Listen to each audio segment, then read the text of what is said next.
पवन सिंह जी का इतना बड़ा गाना आता है, गाने का नाम है कि दिलवा ले जा रुमाल में। आपको एक बात बहुत अच्छे से पता है कि कभी भी अगर पवन सिंह का पति पत्नी जिस टाइप का गाना तो उसमें हमें क्वीन शालिनी जी दिखती हैं और वो गाने काफ़ी सुपर हिट होते हैं। लेकिन इस बार पवन सिंह जी और क्वीन शालिनी के बीच में कुछ ना कुछ तो विवाद चल ही रहा है, इसीलिए तो उन्हें इस गाने में भी नहीं लिया गया। और देखिए किस हाल में क्वीन शालिनी जी पहुँच चुके हैं।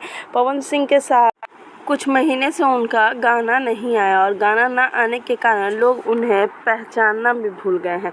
मैं प्रूफ के रूप में आपको एक वीडियो दिखा रही हूँ। क्वीन शालिनी जी ने हाल ही फिलहाल में पटना के सड़कों पे ऐसी ही घूमती नज़र आई और उन्हें किसी ने पहचाना तक नहीं। सोशल मीडिया पे उनकी ये वीडियो काफ़ी ज़्यादा वायरल हो रही है। तो आप समझ सकते हैं कि पवन सिंह सबके लिए कितने ज़्यादा इम्पोर्टेंट है।